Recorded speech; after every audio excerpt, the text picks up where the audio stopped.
Hey, it is your buddy. Peace and harmony with you here today. Much love going out to all the beautiful, empowered harmonizers. We're zooming in and focusing in on a great viewer question, and that is how to handle female psychopathic manipulation. That's a great viewer question, and it's a nice general question, so we have a whole lot to talk about.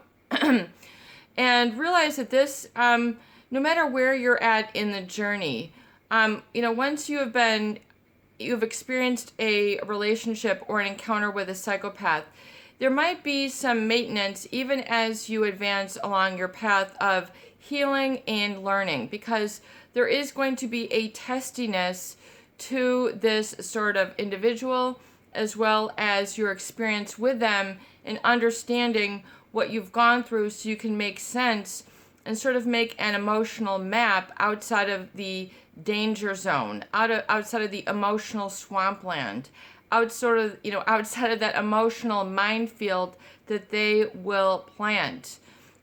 The female psychopath is extremely cunning and deceptive, sly, fast, stealthy, tries to be unnoticed, tries to go through unscathed, just is a slippery slope, a well-oiled, snake oil. I mean, it is the degree to the facility to which they can lie, cheat, hurt other people who have done them well, done them right, served them, who have been there, who, you would think that they would, give their left arm for. You find that they rebuff and reject and lie and cheat behind their backs. I mean, nothing is sacred with these types of situations, and it's very difficult to call it a relationship because that denotes heart. So it's very important to understand that you're not dealing with your everyday, in air quotes, relationship.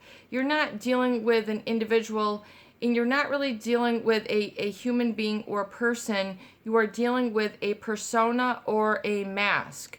You are not really coming, persona, comes from, the facade, to mean a facade, a persona. Like the outside of a building has a facade, and it really belies the truth of what is underneath, particularly if this person is good looking, charming, with a lot of money, a lot of influence. You have to understand that oftentimes these people go unchecked. They go unquestioned. They are like the emotional stealth bomber, or the emotional stealth mask that you can't really pick it up with the naked eye. Even those people who might consider them professional. I know how to deal with people. I can handle this. I'm a business owner. I am a well-adept individual. I can handle anything. I mean, the people who they take down can be the tallest, the brightest, the wealthiest, the most connected. Nothing is out of their range. They have very high risk behavior, which propels them to do some very, really, I would say, out of bound things, outside of what you would consider someone would normally or rationally do. You have to understand, with a female psychopath, you're dealing with someone who really has no heart. They might mimic heart. They might mimic caring.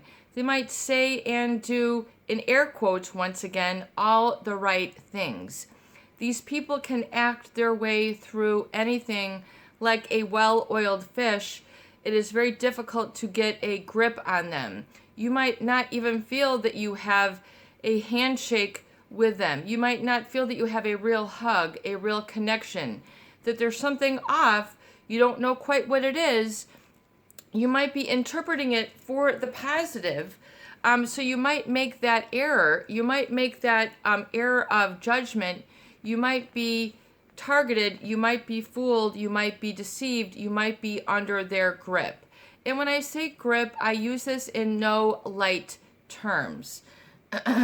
A female psychopath, to understand female psychopathic manipulation and influence, is to understand that you're dealing with a set of tools in a toolbox that you would think that most women might not have in their toolbox. We're not talking about lipstick. We're not talking about a comb. We're not talking about a great pair of shoes. We're not talking, about a great cook. We're talking about an emotional manipulator, a con woman, a snake oil. We're talking about something that is toxic, that is incinerary, that is flammable. We're talking about don't get this close to fire. We're talking about don't get close. We're talking about that you want to get close, but if you get too close, you are going to get burned from these individuals to the point where you'll be saying, OMG, and you'll be holding emotional 3-degree burns, wondering how to get the blistering to stop. The energy of this type of individual, I would say, is quite caustic. Quite caustic. I think, and these words is what I'm trying to help you understand this type of manipulator. This is really, I would say, one of the more difficult situations you might come in contact with in your life. They are caustic, meaning able to burn or corrode organic tissue by chemical action. They are caustic in nature, caustic, able to burn or corrode tissue by chemical action. So there's a seething energy, sometimes a very palpable caustic sort of anger or what might feel like hatred or aggression. It can also, you'll also see a very sarcastic in a scathing or bitter way. So their humor can be very sarcastic and sardonic, meaning dark. Very sarcastic, meaning cutting, biting. And it really becomes morbid. I would say into that degree, you're crossing a line with these individuals. So you're going into an area of the bell curve, like we're always taught in school, the bell curve, where you've got most of the people in the middle, so that's at the top, and then you've got your, the bell shape, and then at the outside is you've got very few, people at this end, and even smaller number at this end. So we're talking about people at the extremes, okay? We're not talking about the average Sally, the average Sarah. We're talking really about an individual, which is very important to understand if you have come into a crossroads with this type of individual. They are very scathing and bitter. So they're can often have, the looks that can kill, the looks that can melt, the look, whatever, the predatory gaze, sort of the reptilian stare, which can be very cold, very affect you like a stun gun. So there's a lot of factors that go in. We are talking really about an inside chemistry, in a neurochemistry, in an emotional habit, in a different set of wiring, in the forms of the brains of these individuals. We're always taught that form is function. So if you have a different form, you have a different function in the organic tissues of these individuals, meaning that their amygdala, the fear center, is reduced activity, meaning that they don't have fear or trepidation or concern when most of society would, i.e. 99% of others. So you might say, oh wow, they're really driven, they're really assertive, they're a real go-getter, they're the real boss. But then it becomes they're the real bully, they're the real pushy. Then they become very aggressive, they become very bitter, they become very domineering, they become very caustic, meaning they will overwhelm and sort of emotionally take over another's thought process, another's heart, another center, sort of hollow it out, pitch it to the side, and then dispose of your innards, if you will, and then fill it with what they want. I am not talking about this in a joking manner, although we have to have jokes here on the channel because it gets so serious, it can't be that serious anymore. I mean, we're talking about something very real that most people, I would say, if you go to them and try to explain they'll be like, yeah, right. Yeah, that person sounds like just like a bully. Just get away. It's different. It's more than that. There is more involved. Because oftentimes the way that they seep in to the people who they are targeting and trying to move around like pawns or like a puppeteer, oftentimes don't see the neurochemical and then change in the erosion of their boundaries, and they are oftentimes then picking up, because they are people of empathy or want to assimilate and be together with this individual. Oftentimes they end up sort of giving up their own center of being in the process of the manipulation.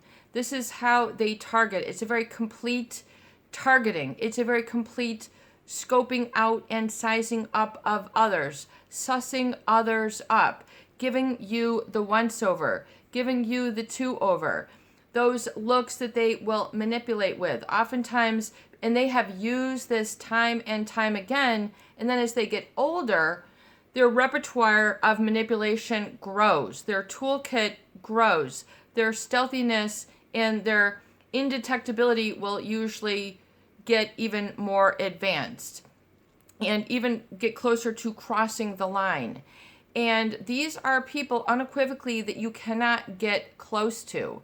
There is no getting close. Even though part of their manipulation might involve appeasing them or getting so close that you buy into the manipulation and you begin to enable and support the manipulation. So you enable them to manipulate you further. It's like you're giving them the gold ticket, like back in that movie, what is it, Wizard of Oz, where you get the gold ticket to go into the chocolate factory.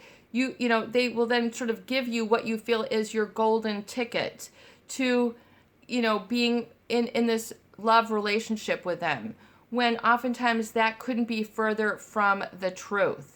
It is, and people are stunned to find it's not a marriage, it's not a family, it's not a business, it's not someone you can trust, it's not someone you can rely on, it's not someone you give your keys of the car to. You don't give them the keys to the house, the passwords and usernames.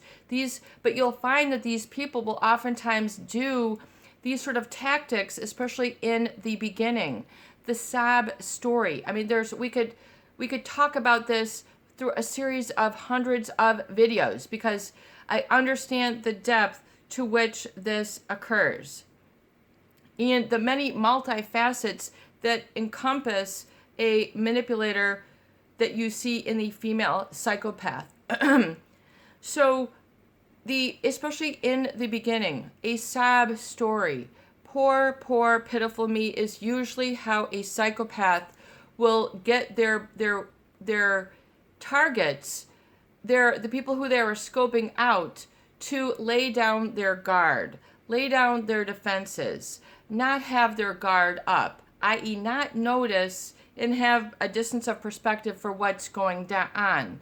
Oh, I hurt myself. Come to my aid. It's that old, this is time memorial. This is the sob story, just like a lot of the very serious career criminals are this as well. Who is it? John Wayne Gacy. My arm is broken. Help me pump my gas. That was his approach to his victims. They take victims. They do not take relationships. They take victims. If you want to proceed with being a victim, then stay in the relationship with them. You need to realize that you need to get some distance and space and learn about what you are dealing with here on the map of your emotions. They will have the sob story. I broke my arm. I just went through this divorce. Such and such was so unfair. I lost this job. I lost this house. Usually they come to you and then they will usually sort of be then joking about it. In other words, they then displace this and then give the feeling that they are displaced and that sort of you can then rescue and help them. These are the fixer-upper of people. that you might see or that have an interesting story. You get glued in and transfixed. You become really sort of hit with an emotional stun gun. Then it becomes oftentimes easy to manipulate, easy to corrupt, easy to corrode, easy to displace your values, your perspective. And then they will sort of hollow your innards out like you're taking a pumpkin and removing the seeds, getting rid of it.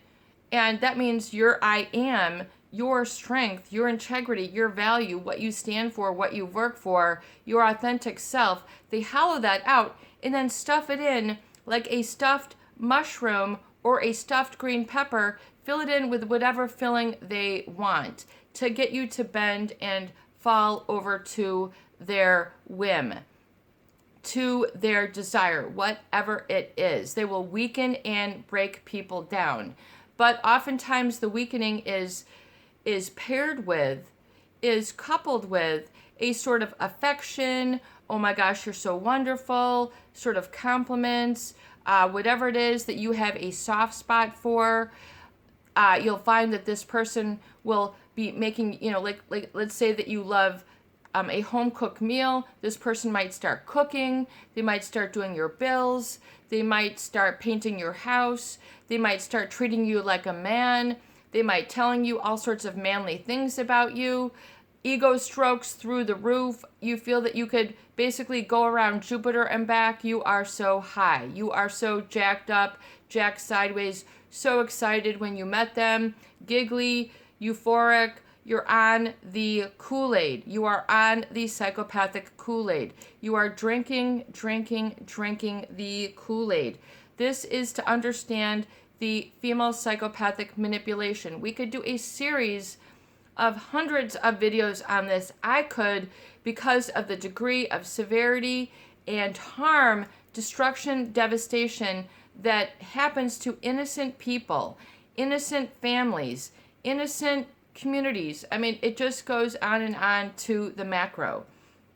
You have to understand the tools in their toolbox, the ice picks, the files, the 3D glasses. What is it? And then people think, quote unquote, oh, they're just so good.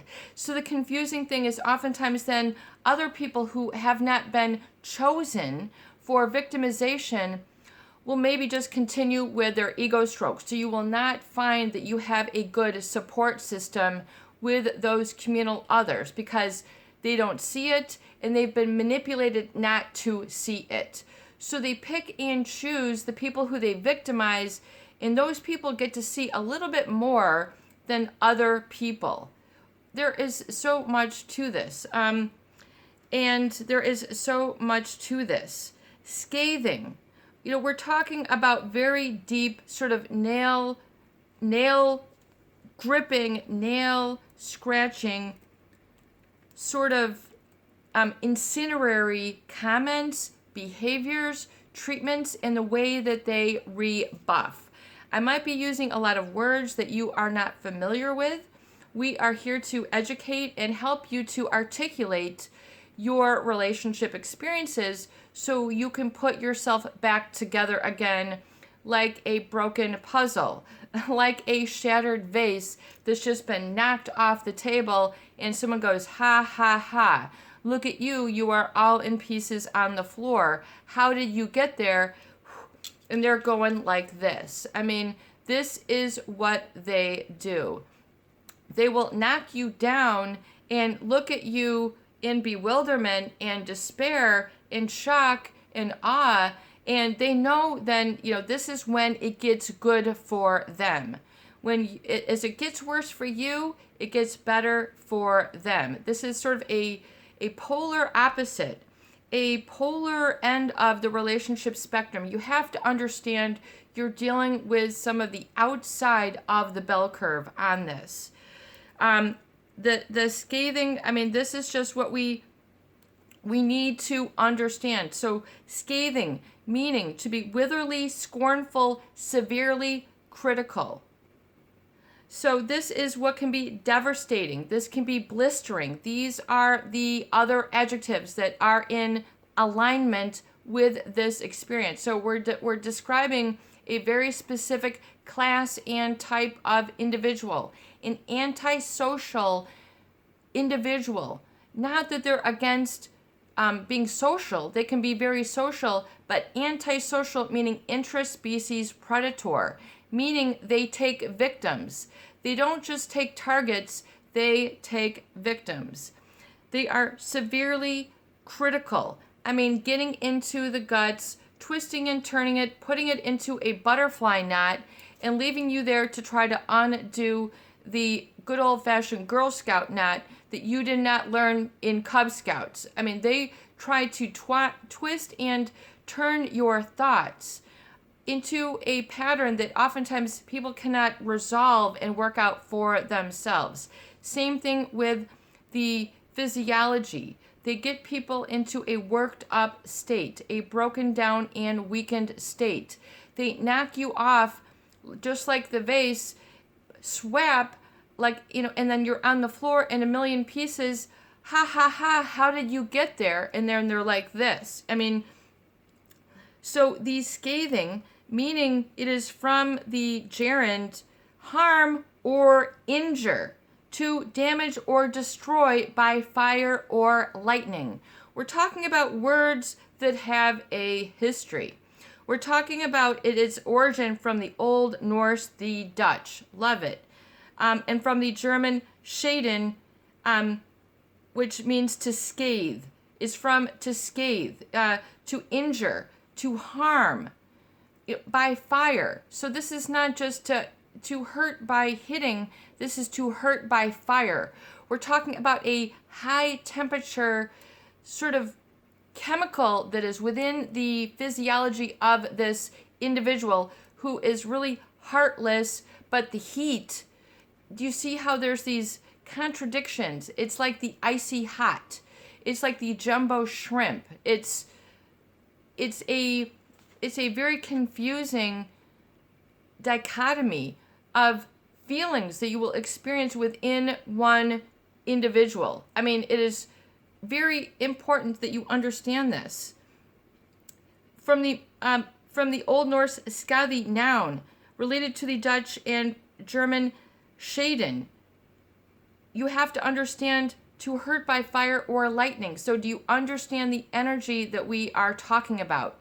You might find yourself that they have a prickly heat.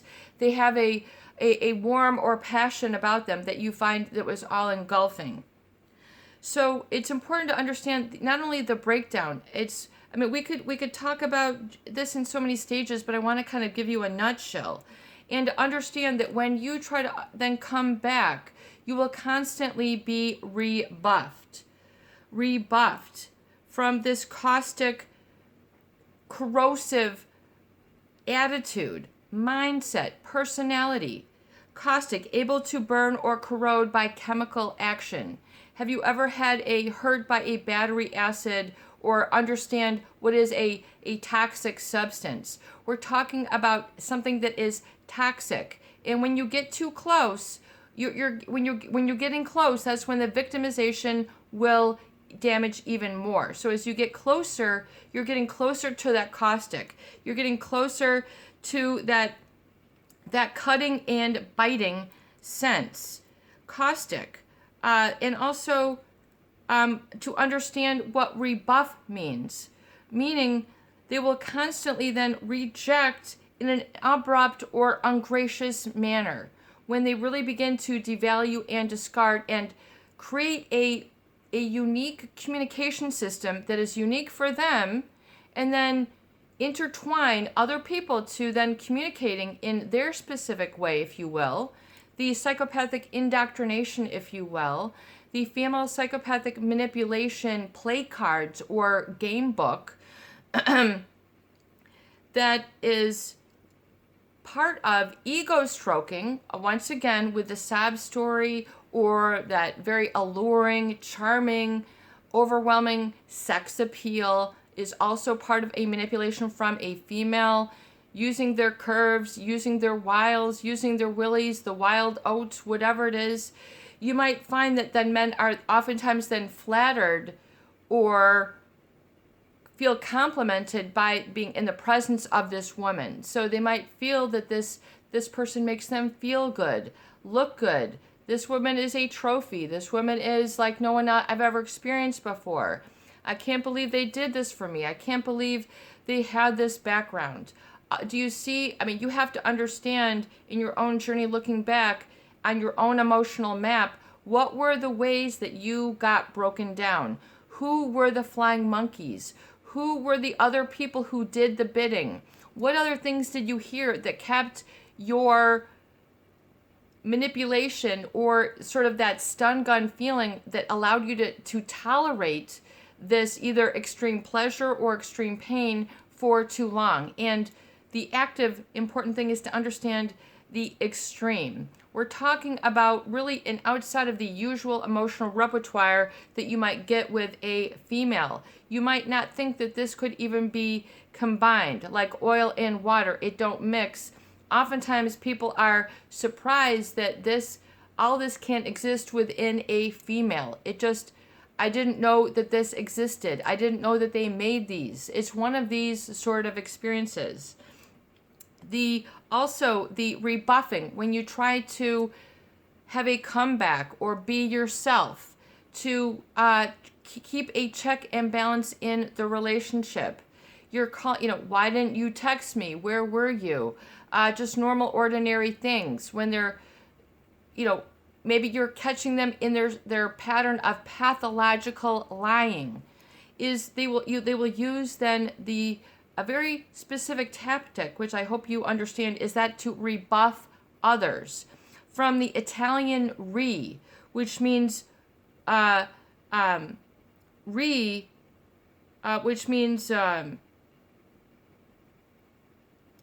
against, and then the Italian buffo, which is a gust. So it means like a gust against you. You might feel this gust. So I'm trying to explain an energy, because energy and emotion, energy in motion, that is emotion, energy in motion. So from the Italian against, meaning like a rejection, to turn down, to refuse, to decline you, to repudiate you. And from the Italian buffo, which is a gust, a puff. So I want you to understand not only the origins, the cause that is creating, and help you to understand where you're at on the map with this person, but to understand these origins of these words, to understand that this has gone back through hundreds of years. So that's from the late 16th century. That's from the Italian in the 1500s. So it's considered, you might consider it obsolete, or, the obsolete French, rebuffir, and from the Italian, so to express opposition. To express opposition. You are not dealing with a close confidant, you are dealing with an opponent. And oftentimes if you become opposing to, this is when you get rebuffed, i.e. if you're trying to call them to truth. You're trying to you might find you're trying to get through the smoke and the mirrors, the pathological lying. It ain't so funny anymore. And so they will, even if you then try to be yourself, happy, friendly, normal, you will find you are experiencing an abrupt or ungracious refusal or rejection of an offer, request, or a friendly gesture. So you just try to be friendly to them, you get rebuked, rebuffed. You're getting poofed away. They will shut you down. It's very difficult to have a true rapport and communication. And this will then knock people down and feel that they cannot communicate anymore. And furthermore, it's even more insidious then, because to the degree of saturation of the manipulation, people then find it very difficult then to communicate within themselves, to be able to make sense of the situation, to be able to say, wow, this is toxic. In other words, you are so overwhelmed that you cannot detox. You are so saturated that you cannot desaturate the degree that you have internalized or digested and processed this very difficult and painful, confusing sort of manipulation that is very thorough, incomplete, of its sort of takeover of others. And the problem is also that others might say they're so good, so it's very difficult to have people on your side in understanding really what is going on. We're going to take this up. This is a great topic. So this is your buddy, Peace and Harmony, with you here today, and I hope that these videos do help. Please share, please subscribe, and for goodness sake, please donate for more great tools, videos, discussions, and support. Peace be with you, peace out, peace in, and have a beautiful day.